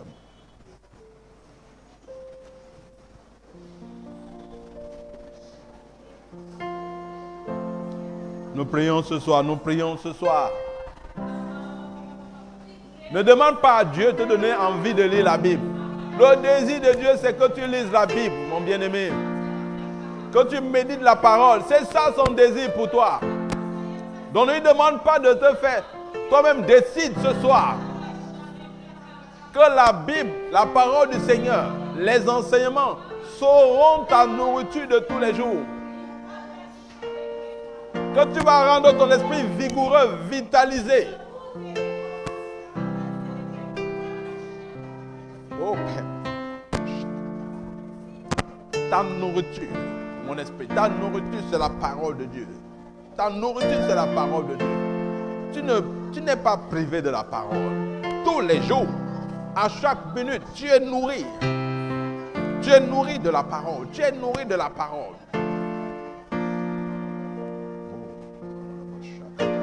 Continue à prier, bien-aimé.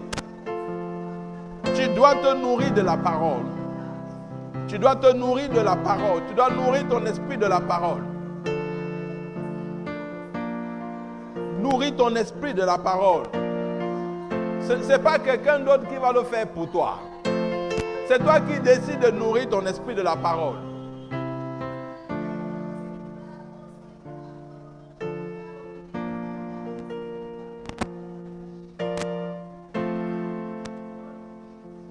Alléluia, alléluia. Alléluia. Père, merci pour ta parole ce soir. Merci pour cette porte. Merci pour les portes ouvertes. Merci.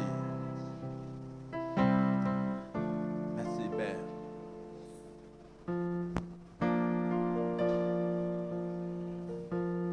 Merci, Père, merci. Alléluia, alléluia.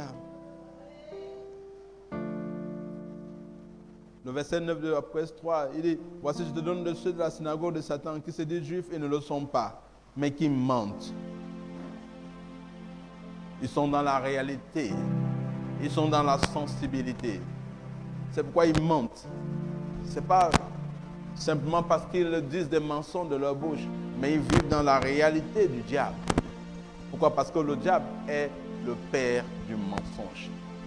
Quand il parle du mensonge, il parle de son propre chef. Alléluia, c'est ça que la Bible nous dit. Il dit, parce que tu as gardé la parole de la persévérance à moi, je te garderai aussi à l'heure de la tentation qui va venir sur le monde entier pour éprouver les habitants de la terre. Cela parle d'une réalité. Chaque jour, chaque seconde, le diable propose des réalités pour que l'homme s'éloigne de la divinité, pour que toi, tu t'éloignes de la divinité. Mais il dit, parce que tu as gardé la parole de la persévérance, parce que tu es resté appliqué et assidu dans ce que j'ai dit pour toi, dans ce que mon Père veut pour toi, alors tu ne seras pas emporté. Tu ne seras pas emporté, mais tu resteras ferme. Ce n'est pas parce que tu auras jeûné, prié longtemps, non. C'est parce que la parole, tu l'accepteras. Et tu auras tes yeux braqués seulement sur la parole. Parce que ton esprit sera nourri par la parole. Et que la parole sera ta seule nourriture. Alors c'est seulement à cause de ça. C'est seulement à cause de ça que quelle que soit l'heure de la tentation, même la durée de la tentation, tu ne seras pas séduit. Alléluia. Alléluia. Seigneur, merci pour ta parole. Merci pour ta parole. Elle est ma nourriture. Je l'aime, Père. Je l'aime. Elle est ma nourriture. Elle est la vie pour ma chair. La vie pour mes os. Elle est la vie. Et c'est elle que je choisis. Merci. Merci, Père. Merci. Je ne vis pas dans le mensonge. Je ne vis pas dans la réalité de l'ennemi. Je ne vis pas dans la réalité du mensonge. Je vis, Père, dans la vérité. Parce que ta parole est ma nourriture. Ta parole est ma nourriture. Ta parole est ma nourriture. Merci, Père. Merci, merci. Merci pour ta parole. Je l'aime, Père. Je l'aime. Elle est ma nourriture. Elle est ma nourriture. Elle est ma nourriture. Elle est la nourriture de mon esprit. Seulement elle. Rien d'autre. Rien d'autre. Mais seulement elle. Sauf elle. Seulement elle. Elle est ma nourriture. Alléluia. Alléluia. Alléluia. La seule chose que tu peux demander au Seigneur pendant que tu pries maintenant, c'est que tu ouvres tes yeux afin que tu vois réellement la richesse dans sa parole. Alléluia. Et que cela te donne, parce que tu vois la richesse dans sa parole, que cela te donne de l'aimer encore plus, d'aimer encore la parole du Seigneur plus. Dis qu'il ouvre tes yeux afin que tu vois la richesse de sa parole. Ouais, Jésus parlait aux Juifs. Il leur a dit, vous ne pouvez même pas comprendre mon langage. Mais nous pouvons comprendre le langage du Seigneur. Nous pouvons comprendre ce langage. Et Paul priait en disant qu'il nous donne le dévoilement de l'esprit de sagesse et d'intelligence dans sa connaissance. Non pas que l'esprit de sagesse et d'intelligence vienne, il est déjà là, mais qu'il nous donne le dévoilement, qu'il ouvre nos yeux. C'est pourquoi Paul priait. Voilà comment toi également tu peux prier. Qu'il ouvre tes yeux sur la réalité, sur la vitalité que sa parole te donne.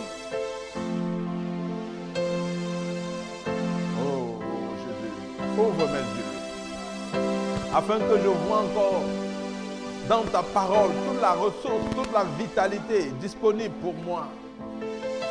Oh, mes yeux sont ouverts, oui Seigneur, je vois encore, je vois encore. Et je dis, j'aime ta parole. Elle n'est pas une lettre morte pour moi. Elle n'est pas une lettre morte. Je vois ta parole. Je la mange. Et elle est appétissante. Oh Seigneur, merci. Elle est appétissante. J'aime ta parole. J'aime ton instruction. Oh Père, J'aime ton instruction. J'aime ta parole. J'aime ta parole. Elle est ma vie. Elle est ma vie. J'aime ta parole. Alléluia. Bien-aimé, continue à prier ainsi. À la maison, partout. Et tu verras comment la parole de Dieu est appétissante. Tu verras comment la parole de Dieu te permet d'avoir accès à toute la gloire que le Seigneur a disposée pour toi. Beaucoup vivent dans la réalité des sens parce qu'ils ne savent pas que la parole est la totale ressource pour leur vie.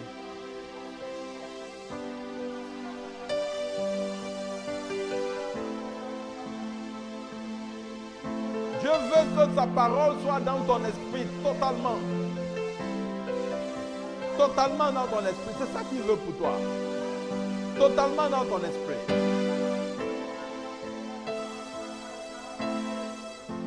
C'est ça que Dieu veut de toi. Et le reste, tu verras. Il dit, j'ai placé une porte ouverte. La porte est ouverte. La porte est ouverte devant toi. Je l'ai placée. La porte est ouverte devant toi. Elle est ouverte devant toi. Je l'ai placée. Et personne ne peut la fermer. Pourquoi? Parce que ma parole est dans ton esprit. Ma parole est dans ton esprit. Ma parole est dans ton esprit.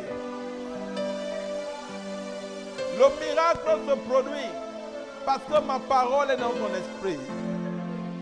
La faveur est ton partage parce que la parole est dans ton esprit.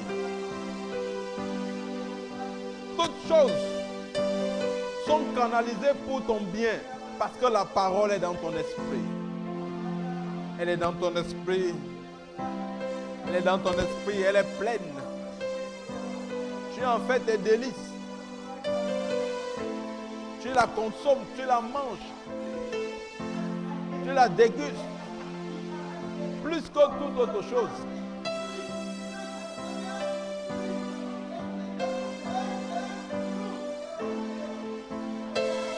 Oh Père, merci pour ta parole.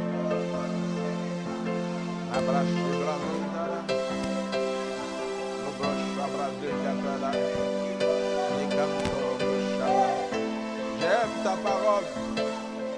Ta parole est ma vie. Elle est ma vie. Elle est ma vie, ta parole, Père. Ta parole est ma vie. Ta parole est ma vie. Ma lumière.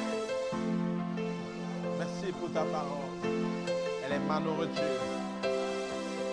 Alléluia. Alléluia.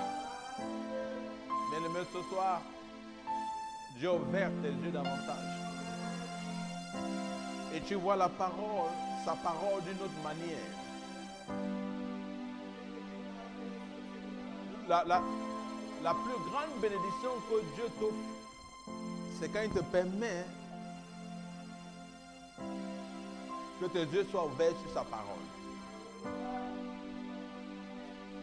Ouais, c'est pourquoi Jésus disait, quand il parlait des Juifs, il disait, leur cœur a été endurci afin qu'ils ne voient pas la lumière. Donc quand Dieu te ferme l'accès à sa parole, quand il te ferme la compréhension de ses écritures, quand il te ferme, c'est qu'il t'a fermé tout. Il t'a fermé la vie. Alléluia. Mais pour nous, Dieu ne nous a pas fermé l'accès à sa parole. Il ne nous a pas fermé la compréhension de sa parole. Ne deviens pas dur. Ne deviens pas endurci. Parce que Dieu ne t'a pas fermé l'accès. Il t'a ouvert l'accès à sa parole. Il t'a ouvert la compréhension. C'est pourquoi fais tout pour déguster sa parole. Alléluia. Alléluia. l'un des éléments qui ouvre l'accès à l'Antéchrist dans le monde, c'est que ceux qui avaient l'opportunité de connaître la parole, d'avoir accès à la parole, ils ont fermé cela. Ils ont fermé la parole à leur cœur. Alléluia. Ils ont empêché que la parole transforme leur cœur. Et la Bible dit qu'ils reçoivent une puissance d'égarement. Lorsque tu fermes l'accès de la parole à ton cœur, lorsque tu es désormais endurci et que tu ne crois plus à la parole, il y a une puissance d'égarement qui est jetée. C'est pourquoi, parce que l'accès nous est ouvert maintenant. Fais tout. Donne-toi tout entier à elle. Médite-la, étudie-la. Pour ceux qui ont l'accès fermé, ils deviennent un élément essentiel de la propagande de l'Antéchrist, de la propagande de la réalité du diable. Parce que lorsqu'on ferme l'accès à la parole de Dieu, on ouvre l'accès au mensonge de l'ennemi. C'est pourquoi le mystère de l'iniquité commence à être visible. Pourquoi? Parce que ceux qui hier avaient l'opportunité de connaître la parole, d'entrer dans les profondeurs de la parole, sont devenus les ennemis de la parole. C'est pourquoi Jésus avait de vifs opposants pendant qu'il était sur la terre. Pourquoi? Parce que les Juifs, la majorité d'entre eux, étaient devenus insensibles à la parole. Ils étaient donc les plus grands opposants. Quand vous lisez les récits, que ce soit de l'évangile, des différents évangiles, ou même encore dans Actes, vous voyez la vive opposition des Juifs. Les Juifs étaient ceux qui s'opposaient le plus à la parole de Dieu, à l'évangile. Pas parce qu'ils le voulaient, mais parce que leur cœur était devenu insensible à la parole et le diable les utilisait. Donc c'est automatique. Quand vous devenez insensible à la parole, quand vous refusez que la parole ait accès à votre cœur, de manière automatique, vous ouvrez l'accès au mensonge de l'ennemi. C'est pourquoi les plus grands opposants, même dans la maison de Dieu, sont ceux qui avaient l'opportunité de connaître la parole de Dieu d'une certaine manière. Mais comme ils n'ont pas ouvert, ils ne lui ont pas ouvert l'accès, alors le diable a trouvé un accès auprès d'eux. Alléluia. Alléluia. Mais ce n'est pas notre portion. Amen. Nous avons un accès permanent. La parole a un grand boulevard dans nos cœurs. Et pendant qu'elle vient dans nos cœurs, pendant que nous la recevons, pendant que nous l'acceptons, nous sommes dans la réalité divine. Et nous vivons le bonheur et la grâce tous les jours. Amen. Sois béni, toi qui m'as écouté ce soir. Je voulais également parler à tous ceux qui m'ont écouté et qui n'ont jamais fait le pas d'engagement à marcher en nouveauté de vie. Elle veut dire que nous devons marcher en nouveauté de vie. Ce n'est pas comme si nous ne vivions pas par le passé. Nous vivions. Mais la vie que nous avions était une vie qui n'était pas dans le royaume de Dieu. Et celui qui est venu rendre le royaume de Dieu accessible aux hommes, c'est le Seigneur Jésus. Alléluia. Et la Bible nous a montré comment est-ce que, en acceptant le Seigneur Jésus comme Seigneur et Sauveur, nous devenons des participants à la nature divine et nous avons donc un accès permanent dans la présence du Seigneur. Ça veut dire quoi? Nous devenons des habitants de son royaume, des citoyens de son royaume.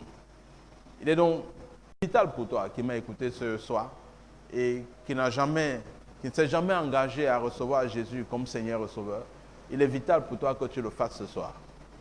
Et je peux t'aider à le faire selon que la Bible nous enseigne dans Romains 10, le verset 9 à 10, en confessant de ta bouche. Mais avant de confesser, en croyant dans ton cœur d'abord que Jésus est vraiment venu et qu'il est mort réellement pour toi, mais qu'il est revenu à la vie, toujours pour toi. Et dès que tu l'as reconnu dans ton cœur, tu le confesses de ta bouche en parlant. Alors je peux t'aider à le faire ce soir.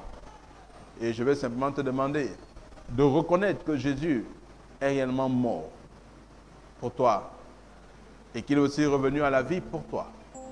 Si tu l'as reconnu de manière sincère dans ton cœur, je vais demander que tu répètes avec moi. Répète ces paroles que je vais te donner. Tu vas dire, Seigneur Jésus, ce soir, ce jour, je reconnais que tu es venu sur la terre et que tu es venu mourir pour moi. Tu es venu pour que je sois affranchi de la mort.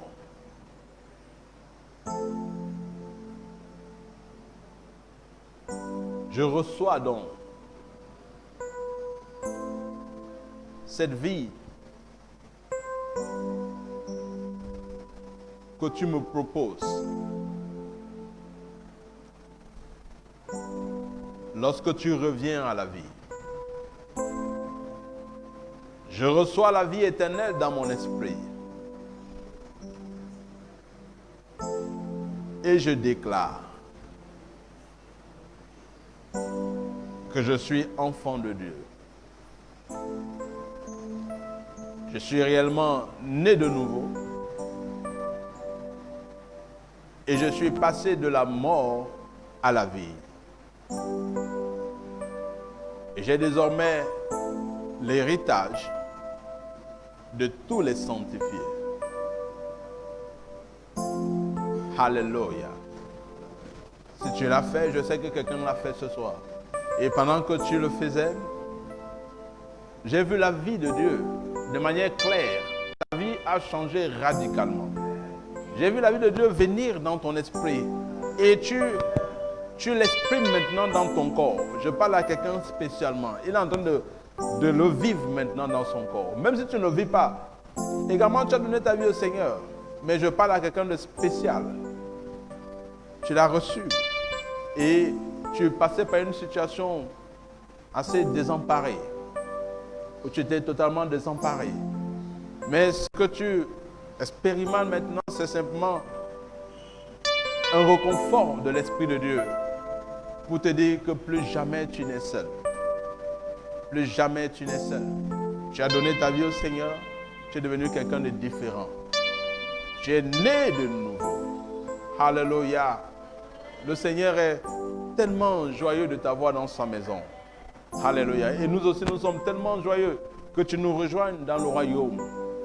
C'est pour cela qu'il nous a envoyés sur la terre, afin que nous réconcilions les hommes avec lui-même. Alléluia. Et tu dois grandir dans ce royaume. C'est pourquoi certainement, tu vois des numéros qui apparaissent sur ton écran, si tu nous écoutes sur Facebook ou encore sur YouTube, ou même sur Zoom. Tu vois des numéros qui apparaissent. Tu peux nous contacter par ces numéros. Toutes les autres plateformes, tu peux nous contacter par ces numéros et nous t'aiderons à grandir dans le royaume de Dieu. Nous avons l'équipement nécessaire pour cela. Alléluia. Ou tu peux simplement joindre la personne qui te permet de nous écouter ce soir ou ce jour. Joins-le et il t'aidera à nous rencontrer pour que nous te permettions de grandir de manière aisée et de manière joyeuse dans la maison du Seigneur. C'est ta portion, c'est ton héritage. Alléluia. Alléluia. Je vais prier pour toi, Père. Merci. Merci pour cet homme, merci pour cette femme, pour cette joie dans son esprit maintenant. Merci pour sa vie qui n'est plus jamais la même. Il t'a reçu. Il t'a reçu. Il a reçu la vie éternelle. Elle a reçu la vie éternelle. Merci parce que tu gardes chacun. Tu les gardes. Tu les gardes. Et le malin ne les touche point. Ils grandissent en sagesse et en stature. Ils grandissent en gloire et en connaissance de notre Seigneur Jésus. Ils grandissent tous les jours de leur vie. Amen. Sache que tu es gardé, tu es en sécurité. Tu appartiens à Dieu désormais. les ténèbres n'ont plus d'effet sur toi. Les ténèbres n'ont plus de capacité sur toi. Tu es quelqu'un de différent. Même si tu as le même accoutrement, sache qu'à l'intérieur, il y a eu un changement radical. Même ton sang est purifié maintenant par la parole que tu reçois. C'est pourquoi, quelle que soit la maladie, je commande à cette maladie de te lâcher. Je communique la guérison. Et désormais, tu vis dans la santé divine, totalement. Au nom de Jésus-Christ de Nazareth. Toi qui m'écoutes, quel que soit le genre de maladie, mets ta main là où tu as mal. Je parle, je réprime cette maladie. Au nom puissant de Jésus, je parle à cet esprit. Tu libères ce corps au nom de Jésus. Tu m'écoutes et tu parles maintenant au nom de Jésus. J'appelle la vie, la vitalité et la santé dans ce corps, dans ce membre. Au nom puissant de Jésus-Christ de Nazareth. Alléluia, alléluia, alléluia. Également, tu passes par une situation financière assez spéciale. Commence à parler à cette situation. Dis-lui que tu écoutes le nom du Seigneur Jésus et la vie vient. La vie vient maintenant. J'appelle la vie dans chaque aspect de tes finances. J'appelle la vie au nom de Jésus. J'appelle la vie. Je commande à ces entreprises, à ces business de revenir à la vie au nom de Jésus. À ces contrats que tu avais et qui t'ont été arrachés de manière astucieuse, je commande qu'ils te soient rendus maintenant au nom de Jésus. Ils te sont rendus maintenant au nom de Jésus. À ces partenaires précieux que tu avais, mais à cause de l'astuce et de la tromperie, tu les avais perdus. Je commande qu'ils te soient rendus maintenant au nom de Jésus. On peut dire Amen. Alléluia, alléluia. Je voudrais t'encourager également. Nous sommes en plein service. Les mêmes numéros que tu vois sont également des numéros où tu peux faire parvenir tes semences en termes d'offrande, de dîmes et de toute autre chose pour l'avancement du royaume. Alléluia. Tu peux simplement contacter ces numéros et très prochainement, nous aurons d'autres compléments d'informations pour les transactions même à l'international. Je sais que vous nous écoutez de par le monde entier. Sentez-vous bénis du Seigneur. Sachez que vous êtes bénis. Vous êtes plein. Dieu est pleinement en vous. Maintenant, vous devez grandir dans cette conscience de sa plénitude en vous. Alléluia. Je voudrais également appeler tous ceux qui ont des témoignages, tous ceux qui ont des guérisons, tous ceux qui ont reçu le Seigneur Jésus par notre entremise. Faites-nous savoir que vous grandissez dans le Seigneur. Faites-nous savoir afin qu'avec vous, nous puissions bénir notre Seigneur. Il fait de très merveilleuses choses. Alléluia. Amen. Donc, tu peux faire parvenir ta semence à travers ces différents numéros ou alors mettre dans une enveloppe et faire parvenir de manière physique. Alléluia. Merci. Et nous nous retrouvons dimanche lorsqu'il sera 10h sur les mêmes canaux. Que Dieu nous bénisse. Amen.